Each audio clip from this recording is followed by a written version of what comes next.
10월 6일 말씀 동무 시작하겠습니다. 에스겔 19장 1절부터 마지막 14절까지 말씀인데 제목을 이렇게 붙여보았습니다.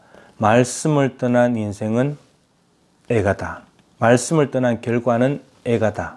이렇게 정해보았습니다. 오늘 하나님께서 에스겔에게 이스라엘 고관들을 위하여 애가를 지어 불러라고 명령하고 계십니다. 이스라엘 고관들은 19장에 보면 이제 이스라엘 남유다 왕들입니다. 왕들이고 애가는 슬픈 노래죠. 슬픈 노래를 지어 불러라. 그러니까 이스라엘 고관들에게 무슨 일이 일어날 모양이죠. 근데 그것이 슬픈 노래라는 겁니다. 뭔가 안 좋은 길로 가고 있는 거죠.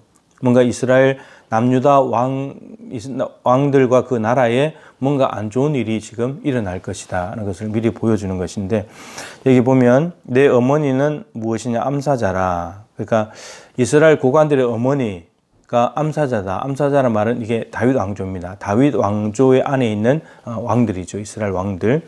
근데 이 암사자가 새끼를 낳아가지고 젊은 사자가 새끼를 한 마리 키웠는데 젊은 사자가 됐죠. 근데 이 사자가 어떻게 되는가 봤더니 힘을 떨치는 줄 알았는데 애굽 땅으로 가버렸대요. 이게 누구냐면 요시아의 아들 요아스 임금을 가리킵니다.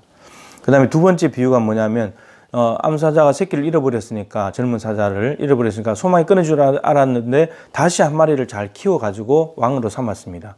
근데 젊은 사자를 키웠는데 이 왕은 또 어떻게 되냐? 바벨론으로 또 가버렸어요. 이게 누구냐면 요야긴 임금을 가리킵니다.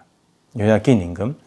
그 다음에 세 번째 비유가 뭐냐면 내 피의 어머니는 물가에 심겨진 포도나무다. 포도나무는 똑같이 어머니가 암사자인 것처럼 어머니를 포도나무에 말하는 것은 다윗 왕조고, 그 포도나무는 가지들이 많잖아요. 그 많은 가지들은 남유다 임금들을 가리키는 거예요.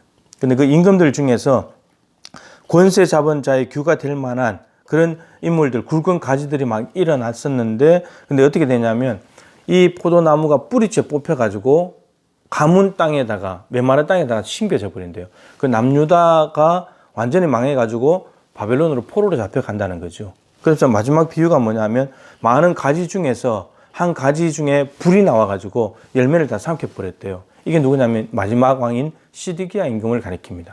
시드기야 임금이 때가 되면 가나안 땅에 심겨져 있던 포도나무가 완전히 뽑혀가지고 다윗 왕조가 끝장이 나면서 바벨론에 갔다가 포로로 갖다 버려지게 된다. 이제 이것을 말씀하고 있습니다.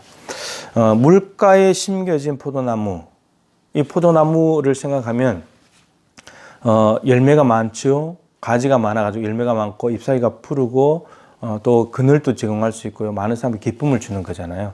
근데 이것이 뽑혀가지고 메마른 땅에 갖다 심으신대요. 메마른 땅에 심겨진 포도나무는 볼품도 없고 열매도 없고 그늘도 없고 아주 보기에 안타까운 거예요. 시편 1편에 복 있는 사람은 악인의 꾀를 따르지 않고 죄인의 길에 서지 않고 오만한 자들의 자리에 앉지 않는다. 그리고 오직 여호와의 율법을 즐거워해서 그 율법을 주야로 묵상하는 사람이다. 복 있는 사람은 누구냐 하면 말씀 붙들고 사는 사람이다. 근데 그 사람이 어떻게 복 있는 사람인가 하면 시냇가에 심은 나무와 같다. 구체적으로 시냇가에 심어진 나무는 시내에 있는 물을 공급받아 가지고 생명력을 공급받아서 가지가 많이 나게 되고 열매가 맺히고 잎사귀가 푸르게 되고 그리고 하늘이 다 형통하게 된다. 이렇게 나무잖아요.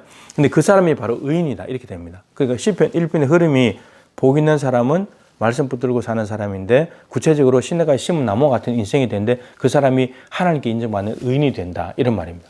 그러면 지금 남유다가 왕조가 시냇가에 심어진 포도나무였는데 갔다가 버려졌다는 말은 말씀을 벗어났다는 거죠. 하나님께서 다윗에게 다윗 왕조를 약속하셨습니다. 영원한 다윗 왕위를 견고하게 해주겠다. 그래서 그랬는데 솔로몬 시대에 가서 하나님이 조건을 달았죠. 말씀을 붙들고 살아야지 왕위가 견고해진다. 근데 솔로몬이 우상을 숭배하고 말씀을 버리면서 남북으로 나눠져 버렸고 남유다가 20명의 왕이 있었는데 그 왕들이 말씀에 불순종함에도 불구하고 다윗 언약 때문에 하나님께서 계속해서 왕위를 세워주셨는데, 근데 시드기야 왕까지 와서는 결국에는 망해버린. 그래서 말씀을 떠나버렸기 때문에 포도나무가 열매가 없이 가문 땅에 갔다가 버려졌다는 겁니다. 그래서 여러분, 말씀을 떠난 인생은 결과가 뭐냐? 애가다. 슬픈 노래를 부른다는 거죠. 근데 예레미야는 지금 앞으로 일어날 일에 대한 애가를 불러라 그랬잖아요. 근데 실제로 어떻게 됐습니까? 실제로 정말 바벨론의 포로 잡혀가 버렸잖아요. 시드기야 왕 뒤로. 그래서 실제로 남유다가 망한 뒤에 이 에스겔의 애가를 정말 실제로 부른 사람이 있었죠. 그게 바로 예레미야입니다. 예레미야는 가나안 땅에서 요시야 왕 13년부터 시드기야 왕까지 587년까지 만 40년 예언을 했잖아요. 근데 에스겔은 앞으로 일어날 일에 대해서 하나님이 애가를 지어 부르라 그랬는데 실제로 일어난 일에 대해서 애가를 부른 게 예레미야예요. 예레미야가 얼마나 슬펐겠습니까? 40년 동안 말씀 전했는데 그 말씀 버리고 포로 잡혀가 버리고 망해버렸으니까. 말씀을 떠난 인생의 결과는 애가입니다. 그러나 말씀 붙들고 사는 사람은 기쁨이 있는 거고 시냇가에 심은 나무니까 말씀에 뿌리 내리고 있는 나무는 열매가 맺히고 그리고 가지가 무성해지고 잎사귀가 많고 하나님의 기쁨이 되고 많은 사람에게 유익을 주는 그런 사람이 되는 거죠. 근데 말씀을 벗어났다. 그러면 결과는 애간 거예요. 눈물이고 슬픔이고 비극이고 아픔이고 고통인 거예요. 말씀 동무가 너무너무 중요합니다. 여러분 사실 이 말씀 지금 3번째 찍고 있어요. 이 말씀을 찍다가 재난 문자가 와버리면 재난 문자가 우선이 되기 때문에 영상이 끊어져 버려요. 다른 카톡이나 뭐 전화는 그것이 우선이고 영상이 우선이기 때문에 차단이 되는데 이건 재난 문자가 와버리면 끊어져 버려요. 다 3번째 찍고 있는 거예요. 이런 일들이 많았습니다. 그러니까 너무 중요하니까, 너무 귀하니까, 생명이니까 이 일을 하는 것입니다. 여러분들도 이 말씀을 귀하게 여기시고 오늘 또 말씀 붙들고 살아서 시냇가에 심은 나무, 지금 코로나 때문에 가뭄해와 같은 이런 상황인데 여기에서도 가지를 내고 열매를 맺고 잎사귀가 풀어져서 하나님께 정말 복받는 형통한 의인과 같은 삶을 살아서 하나님을 기쁘시게 드리고 많은 사람을 유익하게 할 수 있는 말씀의 주인공들 될 수 있기를, 말씀 안에 거하여서 슬픈 노래가 아니라 찬송을 부를 수 있는 여러분의 삶이 될 수 있기를 주님의 이름으로 축복합니다.